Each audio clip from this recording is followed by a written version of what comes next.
I'm Erica Williams. I live in Lexington, Kentucky. I'm from Cincinnati, Ohio originally. I'm one of three daughters from my mother. I'm a twin, so I have a twin sister, which is Cool. a lot of fun. And I went away to boarding school for high school, which was really kind of, I think, changed the trajectory of my life. I like to say that like I'm the product of a lot of like care and attention of people, and it really started through the process of like discovering that there were these things called boarding schools out there that you didn't get sent to for being bad, that were like, trying to expand your horizons and enrich your life in other ways. So it was like super great opportunity. My twin sister stayed home. So we're also an interesting Hmm. um, study in nature versus nurture. You know what I mean? Like we're twins, and like I went away and she stayed home.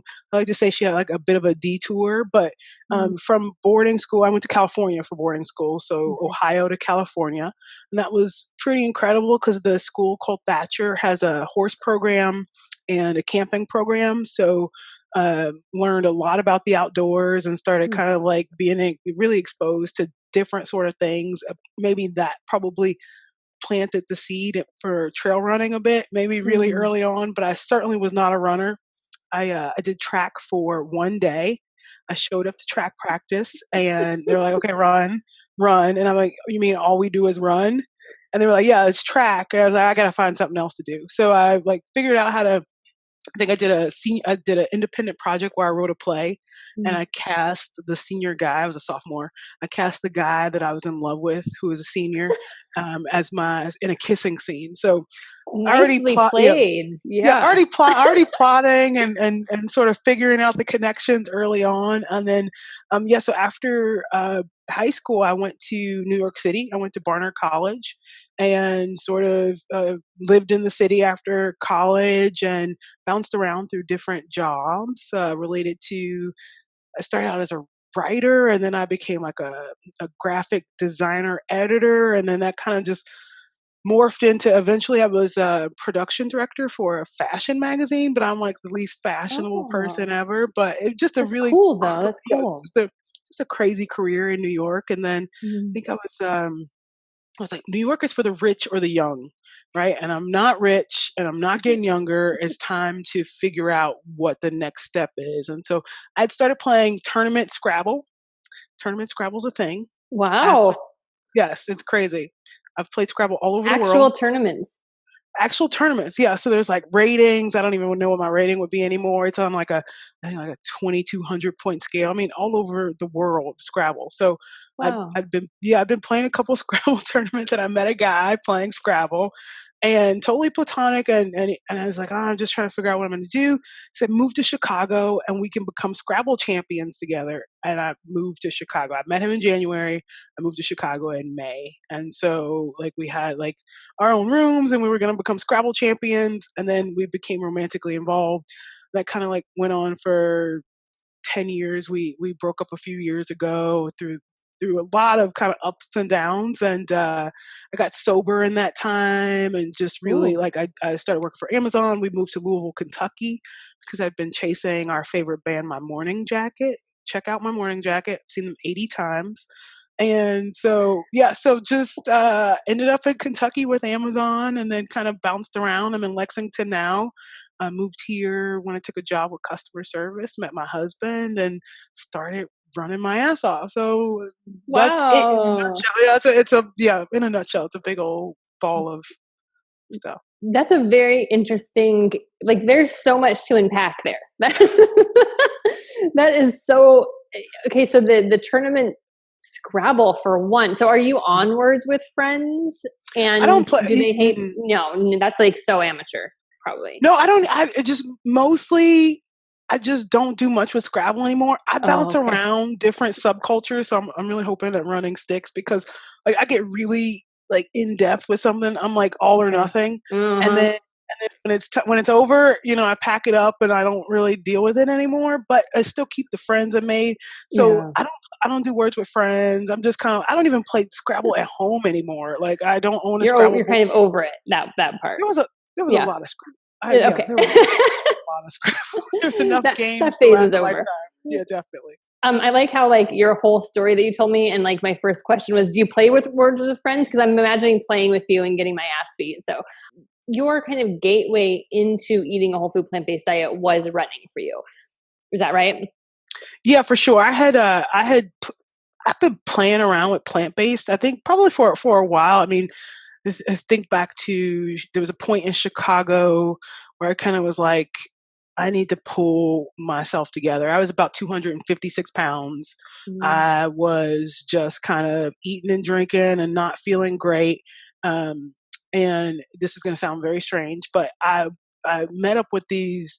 I started kind of cyber stalking this group of black female triathletes in Chicago Mm. called the Soul Tri Sisters. I really wanted to have some black girlfriends. Like I didn't have a lot of black girlfriends in my life, and so I was like, and I wanted to be sort of active, and so I got into their Facebook group, and I was like, oh, okay, like this, a little intimidated, but I'm like, I didn't know how to swim then. That was about 2013, 2012. I didn't know how to swim, and I didn't have a bike, so I was like, well, I can run, and so I would like just show up and like kind of run around and try to hang out and meet these women, and so one of the women was vegetarian or vegan. I'd done a few vegetarian stints in high school, but um, just started reading about like I did more reading about running back then than I actually ran. But Has sort to of start somewhere, right? I want to read. I want to learn everything about it before I actually just go do it. Yes. But yeah, and so repeatedly kept hearing that like recovery, uh, that plant based diets were great for recovery. Mm. And my first race, I did a 5K, and then I did a 24-hour ultra marathon. Ooh, So it that's a very lot. I'm a little weird. Well, the thought was you can stop anytime in a 24-hour race. There's no fixed distance. So if you want to walk the whole thing and then, walk one lap an hour, you could do that. Then Okay. it was just much more loose. But so now I'm looking at like reading materials about ultra marathons and ultra races, and you just hear it again and again from different athletes. And then I think I found like no meat athlete, and I was like, this is Mm. really interesting. And so kind of um, started a flirtation with plant based. Okay. Okay. So that was sort of the trajectory of that. So was that something that was like, how did you eat growing up? So growing up, it would be like a hamburger helper, Okay. So tuna pretty helper, standard yeah, American diet. definitely. A lot of fried chicken, a Mm. lot of, like big holiday meals. Yeah, certainly. And then I think like high school, um, we had definitely better access to more varied variety of foods. And I think Mhm. college, I had a friend in high school who was a vegetarian, and I lived with her the summer between. She's actually in the group as well. I lived with her the summer between our high school and college years, and so kind of was vegetarian because the house was vegetarian. And to this day, we still laugh. At one point, I snuck out in the middle of the night to get chicken, and only after we left did her father find these chicken bones underneath the bed. Like Oh I no. no, it's like I have to have some chicken. I can't be a vegetarian.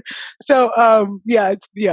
So started really then kind of playing with it, but once I started running, really started understanding and feeling, right. So Mhm. feeling the difference of again, I was a lot heavier when I started this process, and so it would hurt to like, the next day after even just doing like a 3 mile run, everything would hurt.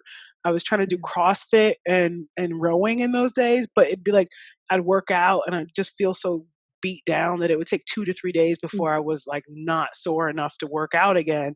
And then I sort of remember the first week of being plant based. I ate these like hummus and sprout and tomato sandwiches on Ezekiel bread. I thought I was being really good. And but I felt so much better, right? Like I felt like I could run back to back. I mean, it wasn't fast and it wasn't far, but I didn't feel so beat down that I couldn't move it the next day. So I was like, hey, there's something to this.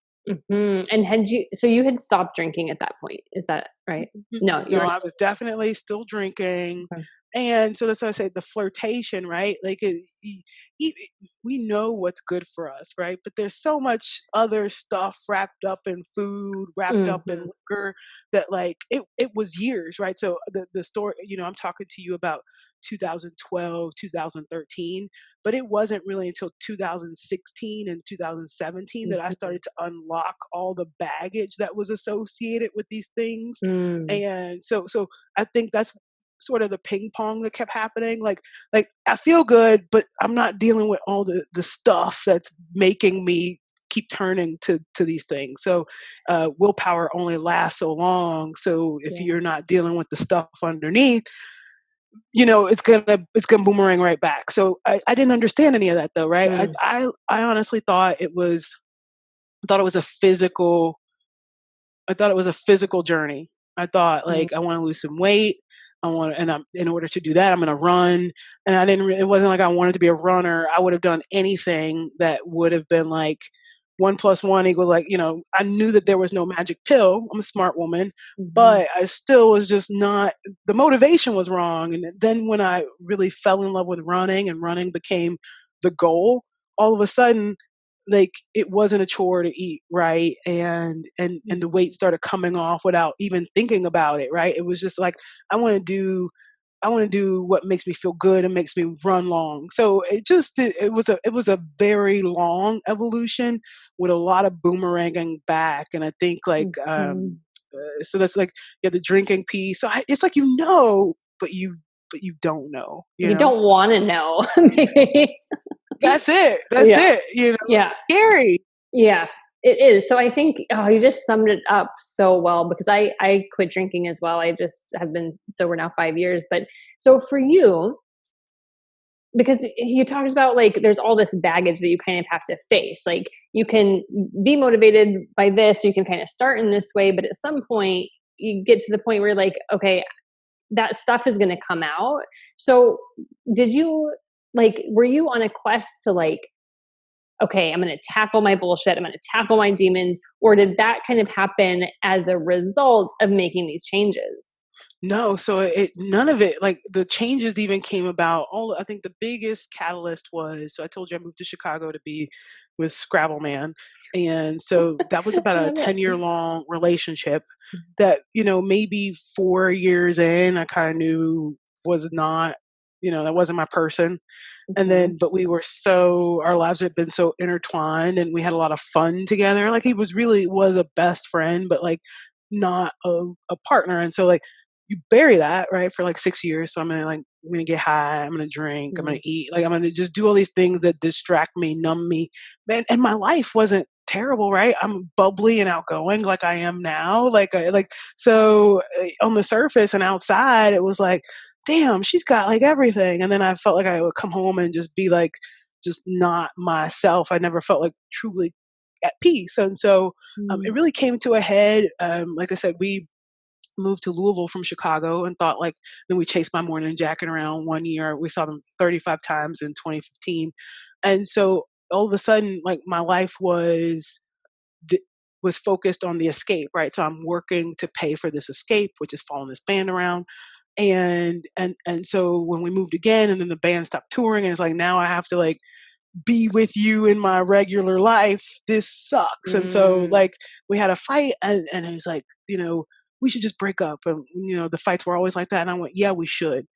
And the moment I said it, it was like just that weight. You hear that, and it's true. All of a sudden, I was like, I don't even care, like, what the path through is, but that it's done.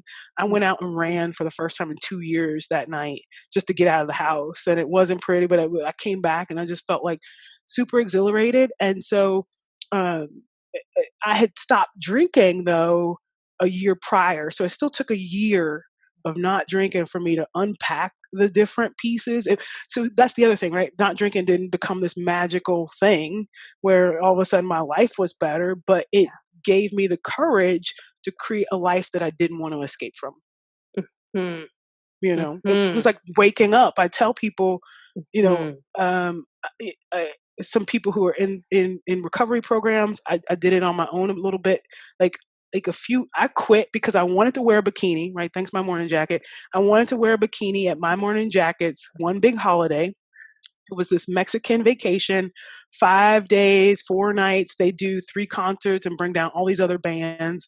And I was like, man, I want to wear a bikini. Like I'm a grown woman. I've never done this. And so I have been doing CrossFit and other things and trying to eat right, still plant based, but still flirting. And I wasn't seeing results. And I had a coach that said, like I did a food diet. It's the drinking, and I was like, well, I'll stop drinking for like 6 or 7 weeks. I'll stop drinking for 8 weeks. Is I think of what it was, because I fully plan to drink again. We're going to an all-inclusive resort in Mexico to hear our favorite band on the beach. I'm gonna be drinking, right? And so maybe it was hard. It sucked, and I hid out at home by myself because like our whole life had really been built around these like we're going to go out and have fun. The interesting thing is like as you change, you think you have these bonds with certain people, and Mhm. that like this is your tribe. You stop drinking and you change, and even though I'm not like preaching to anyone, my presence alone is enough to make people start thinking about like the things they haven't confronted. So a lot of stuff got unpacked during that, but like maybe three weeks Mhm. in 3 weeks in, I was like, oh my God, like, is this real life? The only thing I can think of how to describe it was that I had put glasses on for the first time. The edges of the universe were sharp and crisp, and it was like I was seeing such vibrant colors, and it was just real life. I'm getting goosebumps thinking about it. I'm like Mhm. getting like teary eyed because Mhm. it was. I feel so far away from it now, right? I can't like I don't have that sense of revelation. Like I miss that a little bit, but it was so Mhm. powerful that it was the first time I said, I know I said to myself, I never said I'm going to quit drinking. I still don't say that now. I just said I won't drink again until I encounter a situation that will be improved by alcohol or that could make me feel the way that this feels. And now, it's Mhm.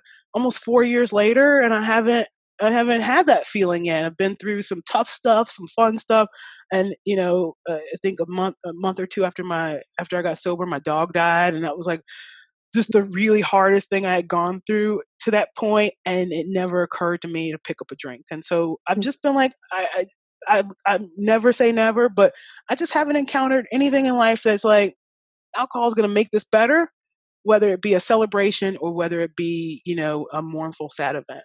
Mhm. Mhm. Mm. I love hearing it. It sounds so much like my story. Like I can relate to everything you're saying. I mean, it really is like a waking up. I mean, and how you describe like putting on glasses and just, I mean, that's exactly how it is. And it's scary and beautiful and exhilarating. And it's like, it's a ride. It is a ride. Yeah. Um, and so I love this because it's reminding me, because I've been doing this for a long time now. I've been sober 5 years. I eat really healthy. I have my smoothies. I have my juice. I have my meal plan food. But you know, this is a journey.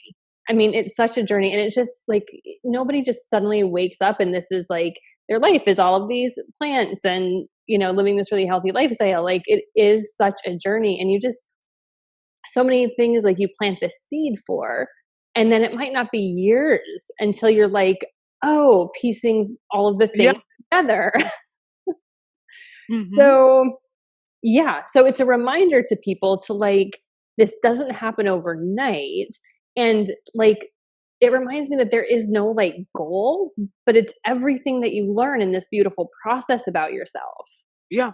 Yeah. That's it. And like I sound like I know that, but this year really kind of made Mm. me like I'm slowly getting back to that, right? So last year I ran 2,019 miles in the whole year, right? So Okay. that's like almost 10 miles a day. I did a That's, 100-mile I'm race. trying to like Yeah. I'm like, I've ran zero. Yes, but that's Yeah. amazing. Yeah. So last year was this year where like, so I think the end of 2018, so I've been on my own now. End of 2017, I'm on my own now. Like I'm single, I'm building a life of my own in a new city. And I started, that's when I started really diving into and finally committing to Clean Food Dirty Girl. There was also clean food sober girl, Mhm, right? mhm, So there was that group too, and so that's what really drew me in at first. To kind of because I was did a lot of kind of connecting with an online sober community, both through your group and then through Instagram, like a sober as fuck hashtag, and so mm. building this community around myself, and so like now all of a sudden it's like I'm focused on me. I don't have to take care of anybody else, and so I was prepping.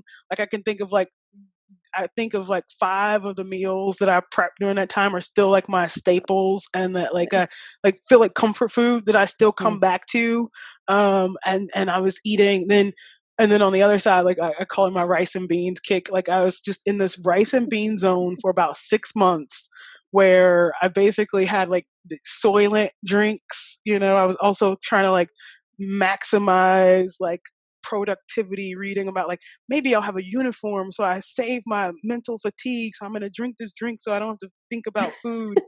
That didn't last long, of course. But so I was on this rice and beans kick. But at that time is when I really dove into like plant based, and I got really lean. Like, I mean, I was at 100+ pounds lost overall, and it was like I'm like shredded, and I think I was posting in the group like, "Look, and it was great, right? Like, and that, but part of that became I was very wary, or started to feel like that I was putting my identity. Now I'm moving my identity into this physical thing, right? Mm. And like I'm pursuing now, like now I'm gonna be hot, now I'm gonna be ripped, now I'm gonna be this, and it was just like, wait, now okay, step back, and so I needed a big goal, right? And so after I ended that relationship, I signed up for this race called the Trans Rockies Run. It's 120 miles through the Colorado Rockies. There's about Wow. 25,000 feet of elevation gain, and it's in 6 days. Mm. And so this was literally maybe a month or two after I told you I went for that first run after we broke up, and I said I'm going to sign up for this race, and it was December, and that race And was what the month was following August. The okay, following okay. August, yeah. So I got a coach, and so now all of a sudden the meal plans, and I had this coach, and so now all of a sudden all of it is focused right on this big goal, which is scary as hell, right? Like the longest run I've done in the 2 years preceding is like maybe 5 miles, and we're talking about this 20-mile per day race Oh. in the Rockies. And so it just all of a sudden it just gave me a new clarity of focus. It took like a lot of my time and energy and commitment, and I started to develop this strength that now wasn't about like I'm getting skinny and I'm doing this. It was the strength that started showing up in these other parts of my life. And it was like now I'm kind of crushing it at work, and now I'm okay. I feel okay enough to let go of these relationships that I've been holding on to just because they've, been my family, or this has been my people. Mm. But reclaiming that energy for myself, all of a sudden it's like you're recycling it through yourself. You're calling back these parts of you that you've lent to other people who have no need for them anymore, right? And so you're like, come home, and I'm just getting goosebumps talking about it. So the You're race making me happened. tear up. Yeah, Yes. I mean, it's just the race happened in August of that year, and there were some hard, tough days, and I can think about it was maybe day number 4, and we got to the top of this mountain, and I hadn't had cell phone service for like 2 days, and so and I just started dating my husband at this time. We've been dating for a few months, and then right before August, like right in June, we kind of got serious where we're like now we're boyfriend girlfriend, and so I hadn't talked to him in 2 days, and I get to the top of this mountain, and cell phone service finally comes through, and there's this message from him, and it's super sweet. He's like, I'm really worried about you, like, oh god, like, and it was just, and I still have it saved. It's the only message he's ever left me. And something happened up on that mountain. Like I felt like it was finally the place I got to bury all this stuff that I'd Mm. still been carrying, right? Like I knew it wasn't my stuff to carry anymore, but it was still kind of like following me around. I hadn't done anything that unleashed it or let it go. And I think like I was just so physically exhausted, but also incredibly inspired, right? Like day 4 was super hard because I got lost. and I ended up adding Oh an shit. additional like 2.5 hours, and just it was really emotional. But like at the end of that, I was like, that old Erica is gone, right? She's Mm, done. Like every bit of her is gone. And but it wasn't like this like I'm somebody new or she wasn't real. It's like thank you that Erica for carrying us. mm, Thank you for protecting us through that. And now you get to go rest, and now I'm gonna come and carry us the rest of the way. And so this new me, and it just but it's the same me. It's hard to describe, but yeah. I feel incredibly thankful, grateful. I don't like. I just have a sense of lightness about me, Mm, and it's super freeing. And I spend so much of my time now trying to make these connections to show people mm, like it doesn't mean that life like I'm rich. It doesn't mean that life isn't hard. It doesn't mean that mm, work didn't stress me out. But I just know that none of those things are me. And so it's just I'm so incredibly grateful, and I don't think I would have ever had these lessons without getting sober. And mhm, so I shout it from the rooftops. I'm super vocal about it on my Facebook page, and my Instagram, in my work life, in my I feel like there's such still a stigma attached to sobriety. When I remember when I first said I was sober, and somebody said, I saw you at a My Morning Jacket show last year. You didn't seem like you had a problem. And it was like, why do I mm, have to have a problem to say that this isn't good in my life, right? Like yeah, what made me stop wasn't that I was like passed out drunk and miss and yeah. losing my job. I was just tired of the energy that I was giving over to alcohol, right? Mhm, And so like that's mhm, what it was. So I'm just thank you for that. mm. I'm just so grateful. Is really what it is, and it just beams out of me every day. And so I just sometimes it's hard to like, and I don't want to keep it inside, right? Like I Yeah. feel like some people are like too cool to be for gratitude, too cool to say that they're blessed. But I think I'm one of the most blessed people that I know, and I Mm, every day I'm just thankful for it and looking for ways to pay that forward. mm. Well, thank you for sharing that because it's just like I have goosebumps. I mean, it's beautiful. It's such a beautiful just transformation, and yeah, it, it's about food and it's not about food, I guess. Yeah, right, right. But you then know, I mean, but we if we distill that all those right, we distill all that big heavy shit down yeah. to where can I start, right? Like Mhm. right, because that's the other thing, right? People who know me now who didn't know me before, and they see Erica, they see 2019 Erica, right? The height of Yeah. her physical prowess, and she's running marathons in 4 hours and 30 minutes. And they don't know that my first marathon took me 8 hours, and I was 250 Yeah. pounds, and it was the worst experience of my life.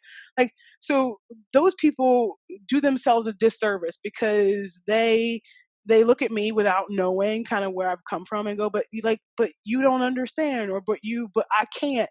And I go, all it takes is this all of this work will meet you where you are, Yeah. right? So That's right. food is the easiest, right? It's the easiest thing we can control. Let's not talk about giving up drinking. Let's not even talk about being perfect. So I think I told you like I'm an imperfect dirty because I fell back into me. Like, so February was amazing.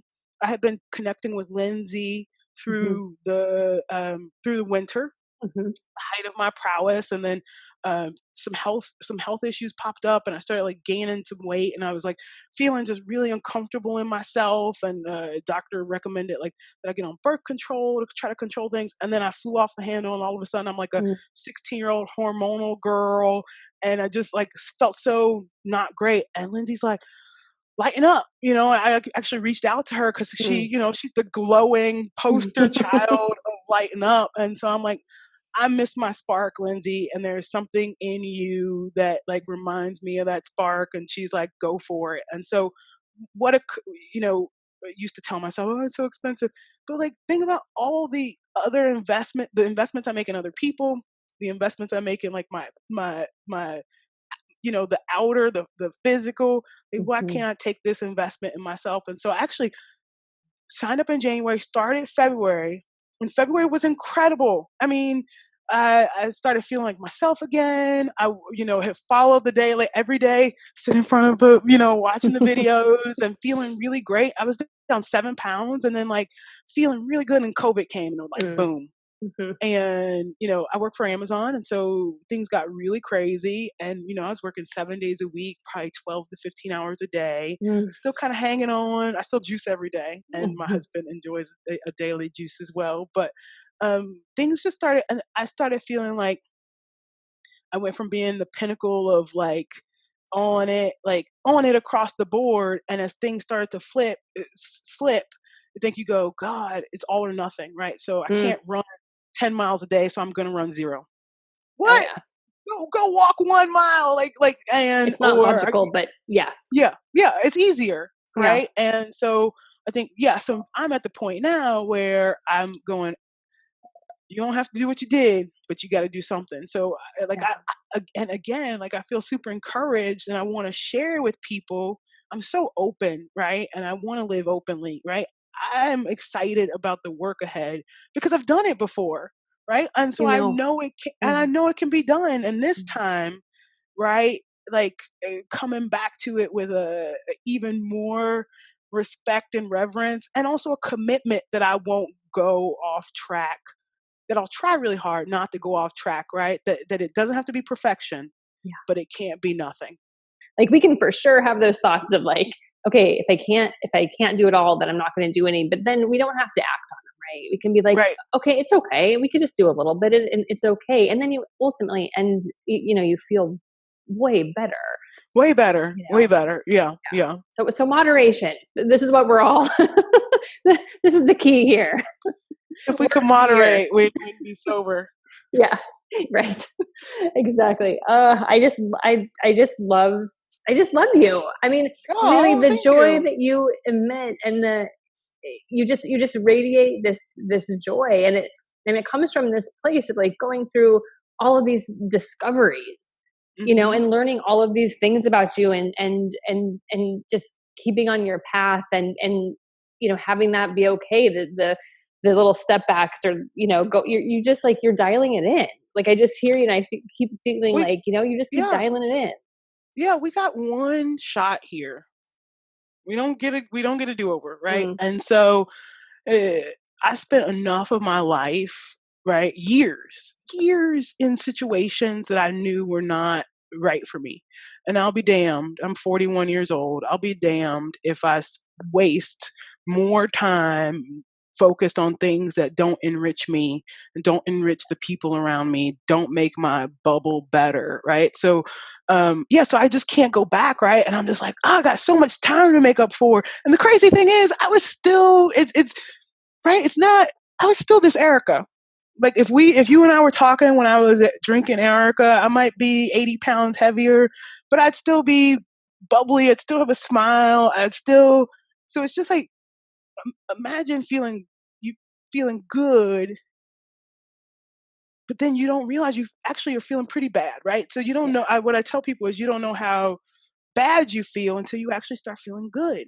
Mhm. Right? And so life wasn't bad, but it wasn't great. I wake up every day now and I'm like, I just think about the things that have just been that I've worked for, the things that I've been given, the opportunity. I mean, I've lived just an incredible life, and I wake up sometimes and I tell my husband, I hope everybody feels as excited and as blessed as I do on a daily basis, right? Like I want everybody to feel this because it doesn't require much, but like getting kind of outside of our comfort zones. That's where we're Mhm. gonna find those.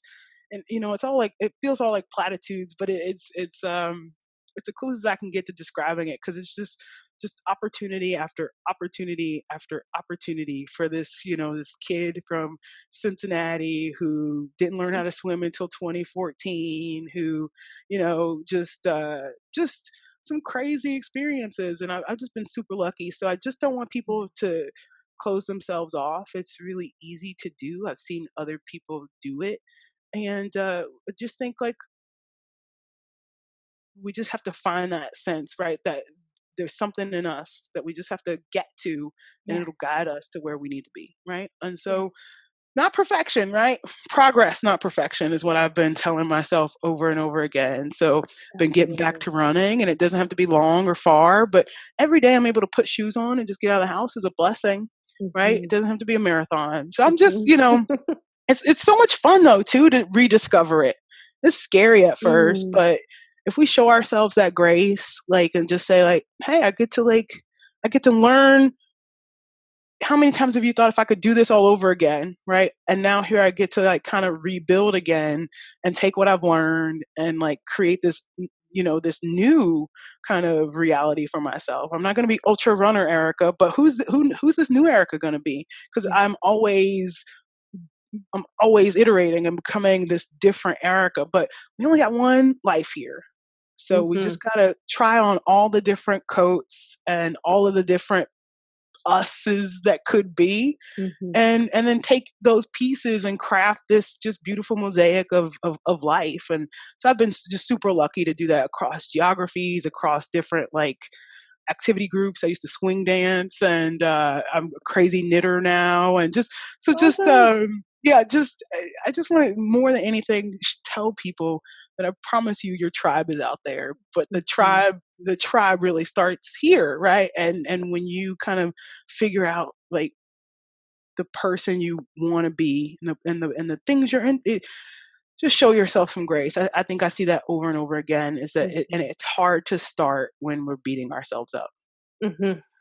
Yeah. And putting stuff in our way that like you said, you have to access it here. And if you're doing things that are blocking that off, it's hard to find. I mean, it's there, but it's going to be hard to find. And I think as you were talking, like what was coming up was like coming to things with a beginner's eye, and coming to life and coming to every day with a beginner's eye. It's like because every day is new, Hmm. and when we start to come at it from this really place of, well, what can I learn today, you're going to see things in a different way, even if Mm, things feel mundane and repetitive, like so much of life seems right now yeah. because of this whole thing. But I mean, and it's beautiful because amongst all of the chaos that's going on, and amongst all of the, because there's some bad shit that's going on, there's some bad shit that's always gone on, but like that joy and that spark remains. I mean, we do have that in us, and you're just such a beautiful example of what happens when you tap into that. Thank you. You Thank you so know, much. Yeah, it's just yeah. um yeah, it's crazy times, right? It's just super crazy times, and I think that like in the absence of answers, I don't know what the answers are to anything that's going on. In the absence of answers, I tell my husband this a lot cuz he gets really kind of he can get really he's an empath. He can get really overwhelmed by everything that's going on outside of. And I say all I can do, right? Obviously, I'm going to vote, but all I can do overall to affect this is make my bubble better. I Mhm. volunteer in my community. Yep. I raise money for different causes that I believe in. I've done some work with Girls on the Run, which is like getting schoolgirls to run, and do some work with a after school program in our community. And my next thing was I started knitting again when I stopped running. I learned to knit in 2009 to help quit smoking. I kept smoking through some other years. I don't smoke anymore, but I kept knitting. And so I hadn't knit in like 3 years. Honestly, it was like fit Erica thought that knitting Erica was fat Erica, so I put knitting away Oh. because knitting equals fat, right? That was my Mm, blocker. I only recently kind of said that out loud, right? And so interesting. then saying it out loud was kind of freeing, and I have like bins of yarn in the attic, and so I pulled some of it down. I started knitting again, and I found just this soothing kind of like I can put instead of focusing all this effort into work where I'm going to work 16 hours, I Mhm. take that energy and focus on a hard knitting pattern. And so knitting a lot of stuff that I'm not really going to keep. And people are always like, oh, I'll buy from you. And there's the yarn alone and even your time doesn't make sense for you to sell it. But I decided I'm going to auction off most of what I knit this year for to raise money for one of the programs I work for here. So like actually I'm looking on my desk Awesome. right now. last weekend or 2 weekends ago, I knit these Black Lives Matter mittens, Oh, and that's then awesome. inside there's a Wow, that's power really fist. good. Yeah, yeah, yeah. So, Wow, um, yeah, so that's I'll really be rad. posting. Yeah, I'll be posting on Facebook and just doing it raffle style. I'll Hmm. raffle a couple different things off, and then yeah, donate the money. So I figure like that's a way I can Yeah, combine like the things I'm into, helping my community.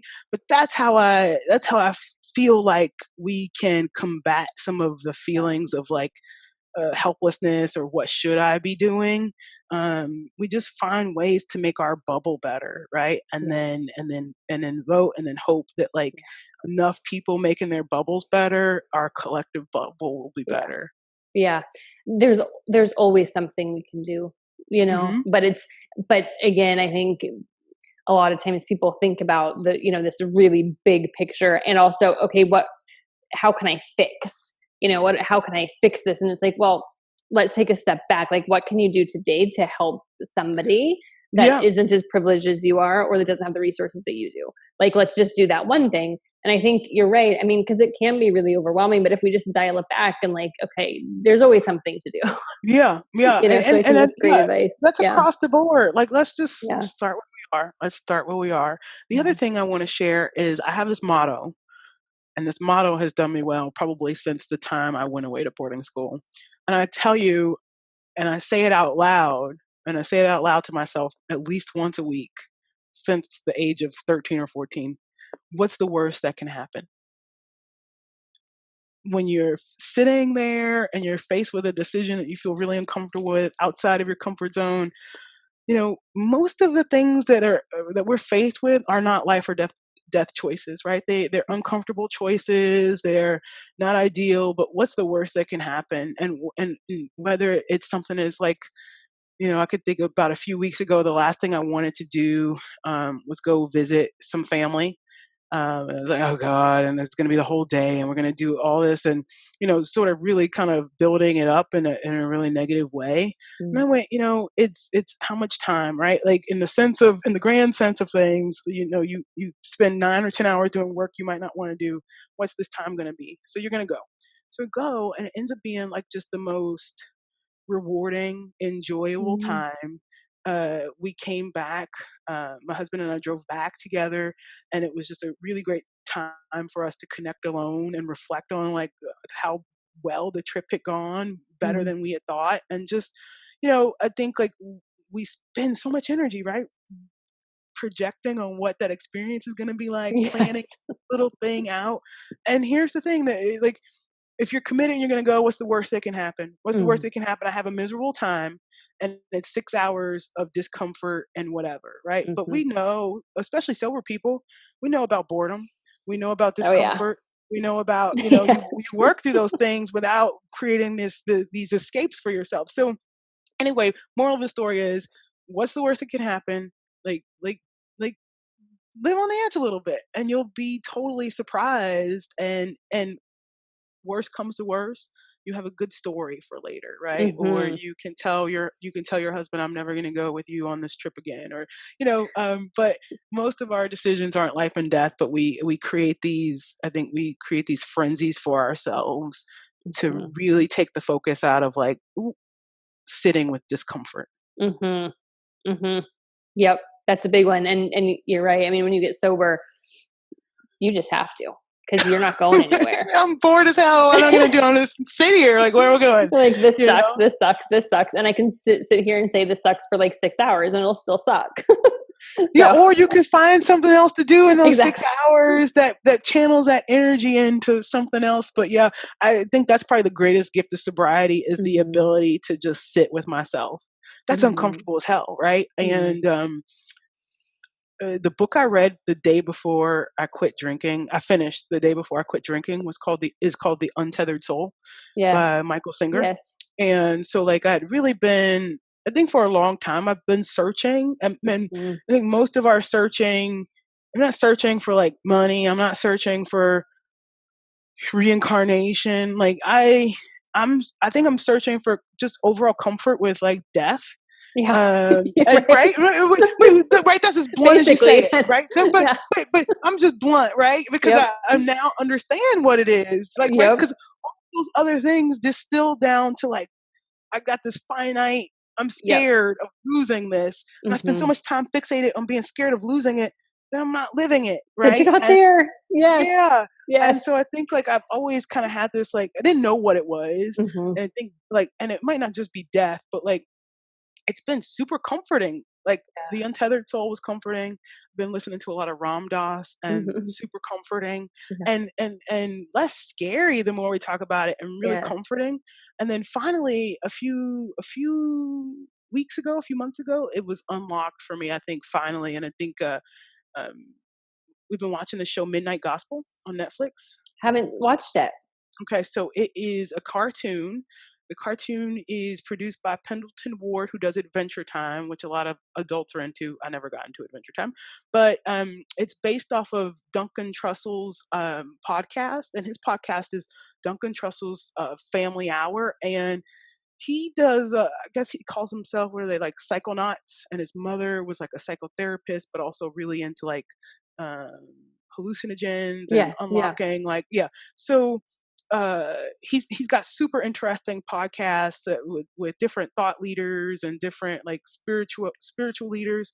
But the one so they've turned those podcasts into different animated episodes. Hmm. The last episode is a podcast. His mother died of cancer, and she appeared on his podcast about 2 or 3 times after her diagnosis. Mm. And there was one, so clips of one, and now it's been animated, but it was like just so beautiful, so Mm. moving.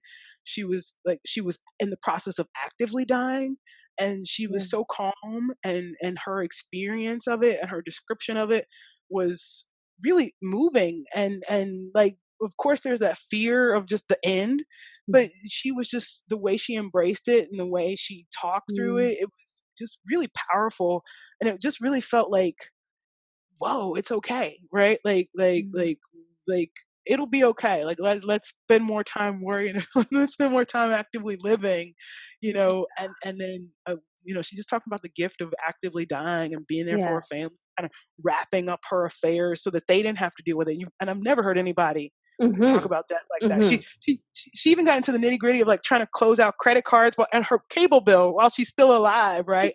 So anyway, uh, just working through those kind of things, I think like ultimately that was my big kind of, I think everything probably just connected into that fear. And Yeah. so just kind of unlocking that and it's in the back of your head, but there's a sense of freedom that comes, right? Totally. And I appreciate that so much. And I think you're right, because if you really pay attention to the fears that you have and the fearful thoughts that you tell yourself and the stories that you tell yourself, and if you really, really trace it and look at it, it's like, okay. And then if this fear happens, like, okay, what's the worst that can happen? Right. Right. Yeah. Like, and if you actually trace that back, pretty much it's always going to be to like, well, I might die. And it will always go back to death. Right. And so that's such a and it's amazing because we're all gonna die. And it's Yeah. like the one thing that we're all for sure gonna do. We all have it in common, but nobody is talking about it, and it's almost stigmatized. And so I think, I actually signed up for this course to become a death doula Oh wow. this year, because I got really into the topic. I read some really fascinating books on it by Caitlin Doughty, and I don't know if you know who she Well, is. she's on one of those episodes of Midnight Gospel. Okay, yeah. So her stuff is great. And then I was like, I just want to dive more into this. And so it got canceled because of COVID, but I'm gonna go as soon as it opens back up. But I think that you're right. I mean, that is such an important thing to like really ultimately at the end of the day, let's like talk about dying more, because the more you talk about it, it makes it like it gives you some space to be able to like breathe around it when you Yeah, talk about it, yeah, you yeah, yeah, know? yeah. It's like the things we shroud in like stigma and mystery and like hushed whispers. Yeah.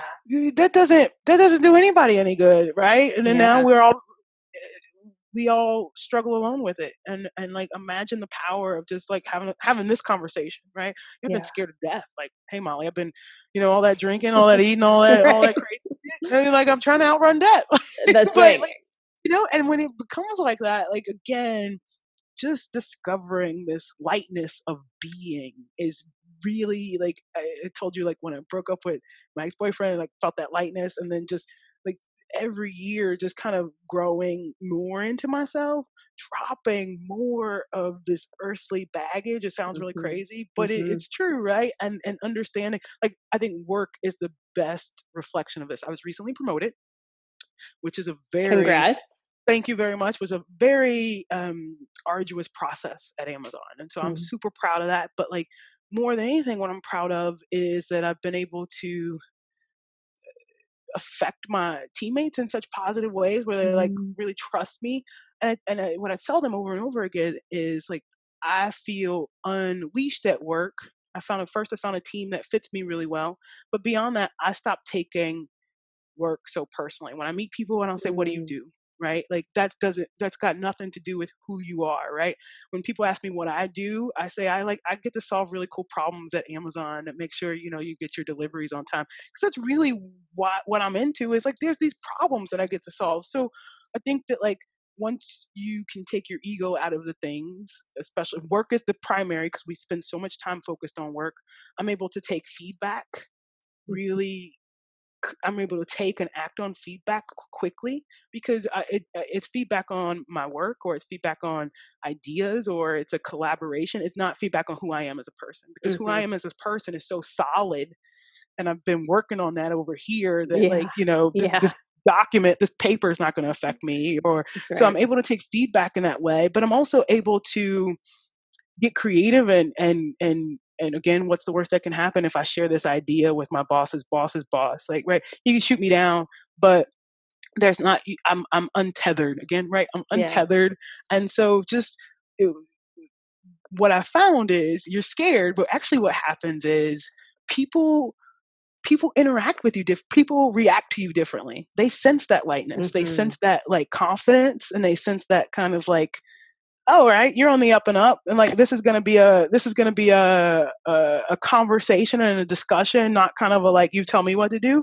And so Mhm. it just radiates. And so it happens at work or it happens with relationships where you're like in being married. We got married in September, and so this is a much different relationship, right? And we're both older. We've both been married before, and but we haven't had any like real fights because I'm a different person now. I come to it like, Mhm. is this worth it?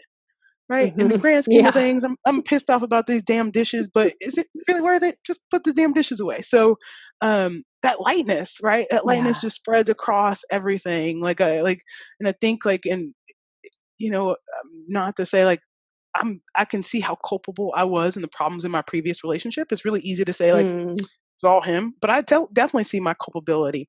And I know, like, just looking at that old Erica and this Erica, that I've learned those lessons. And so the way I interact with my husband is a lot different because I don't have that anger sort Mhm. of like, bubbling beneath the surface. Right. And I Mhm. actively work on that, which is kind of weird that there was this anger through me when I drank. Yeah. There was an Yeah. anger, and it just feels so foreign now. I think in my head, before I actually said it out loud, I kind of knew early on that I probably would not drink again, but it was super scary to say that out loud, Mm.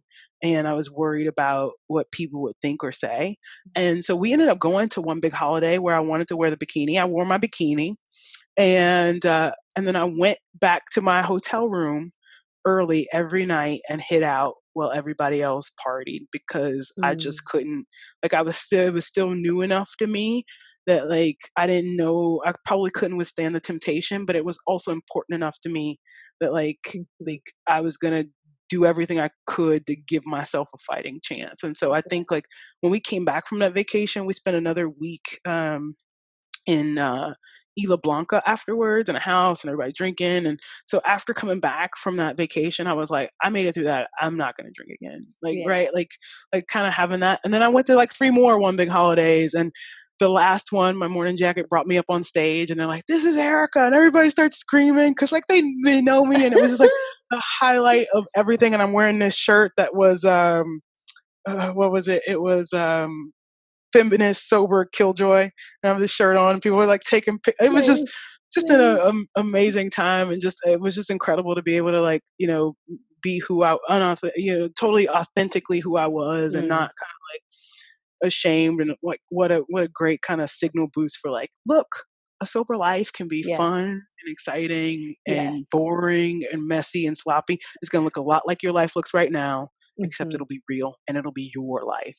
Mhm. You know? And you will like I don't know, for me I stopped repeating all those lessons that I just, you know, didn't get over and over and over and over and over and over and, and, again. and and stop telling the same stories over and over and over and over. Yes. Oh god. Yes, That was the exactly. kind of like the first, like when you're like the sober person at the party and you're like, oh god, they don't remember that I already heard this story and I remember, but no one else remembers because everybody's drunk again. I'm like, okay, yeah. Oh man, And then I I started just thinking like, do I do that? I was like, did I do that?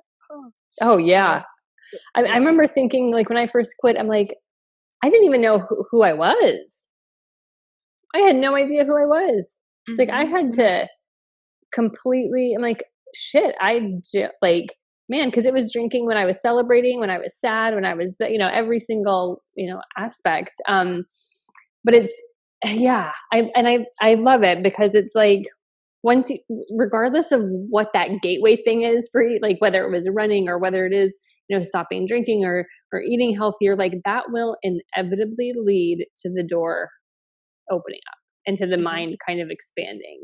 And we can choose to get out of our comfort zone and Yeah. kind of get curious about that and play with that. And then the more we do that, the more it leads us down that Hmm. path. But it's like our bodies are telling us, Yeah. and we've sort of lost the signal, Mm, right? Through the way we grow up, hmm. through our food diets, through just our culture, right? We've lost those signals, but our body still responds to those correct signals, right? It's why we Yeah. both thought that the world was sharp around the edges when we stopped drinking. It's Hmm. why when we eat plant-based, like when I'm plant-based, my voice changes. Mm, Like when I stopped drinking, my mm, voice changed, right? And so it's just like you feel good, and your body's like, hey, nudge nudge, like, you see what yeah. happens, you see how I respond to you when you give me what I want. And Hmm. then you have that cheese, and then you have that run, and you're Fleming, and mucusy, and you're like, you see how I respond to you when you don't give me what. And we just ignore because we dulled. It's like how we forget the full signal, this the satisfaction, satiated signals, like, Yeah. am I full? Am I Mm, still? No, because we've just dulled any of those signals. But like, whether it be food, whether it be drinking, I think, like you said, once you unlock one piece, that like signals like, you're like hearing that you're yeah. hearing the next thing. And I think that's what people like, have a wellness story where it's not just. I've met very few people who are like, I got sober, but I still Yeah. but I don't take care of myself, like in some Hmm. sort of way. Like, all I did was get sober, Yeah. but I have diabetes, or but I have this. It's just like it leads to a it leads to just a different search, right? Like, okay, I was obviously searching for something that I used alcohol. Like, Yeah. so what's the search now? So, Hmm. um, yeah, it's just Hmm. been I'm thankful for the group. I've met so many great people through Clean Food Dirty Girl. I've referred a lot of my friends because they like to talk about it over and over again. And I think the most important thing, or the thing I love the most about the group, is just like coming back to what I said before. It meets you where you are. Like, we're not the Yeah. vegan. You're not the vegan police. Yeah. People don't have to be on the meal plans. People can still be active meat eaters, and just it's just like, we're here to signal boost how great plants are in Yeah. whatever your dietary situation is, right? Because there's nothing wrong with eating more plants, no matter if you're an omnivore or a vegan or a vegetarian. And so I just appreciate that, especially as crazy as social media can be, right? Mm. That group, as big as it is, and then even more so the Lighten Up group, because it's even more kind of Intimate. intimate. Oh Yeah, yeah. but both of them, right, are even as big as Clean Food Dirty Girls Facebook group is. It still feels the moderators are great. Any large group's going to get out of hand sometimes, but even Yeah. self-policing and it feels positive and it feels welcoming and it feels like an okay place to hang out in. And I during the height of COVID, I took a extended social media break. I haven't posted in the group in a while just because so much of social media felt so Mm. antagonistic, right? And it's like, I don't want to fight with you about why you don't want to wear a mask. I don't want to fight with you Right. about, and it's just like, I can't take this anymore. So Yeah. it's such a welcome kind of place to kind of lose some time in.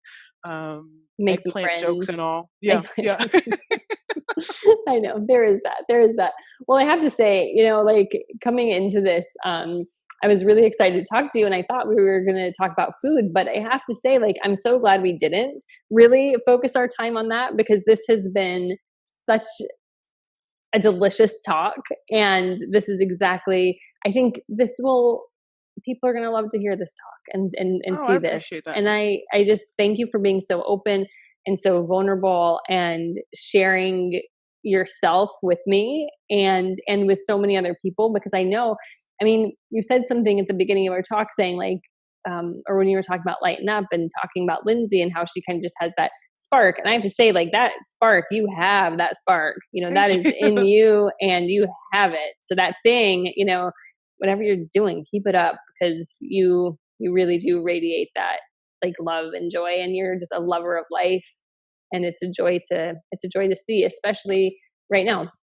Thank you. I appreciate that. I just want you to know that like you're definitely a really large part of that journey, right? And so I just want people to understand that like it just embrace the power of plant fuel life. It doesn't have to Yeah, be perfect. It doesn't have to be pretty because life is messy and sloppy and we do all these things, but like seriously, just the knowledge that you've instilled in me, even through Lighten Up, I've committed to doing everything, including the movements, which sometimes felt really hokey and like, yeah. love.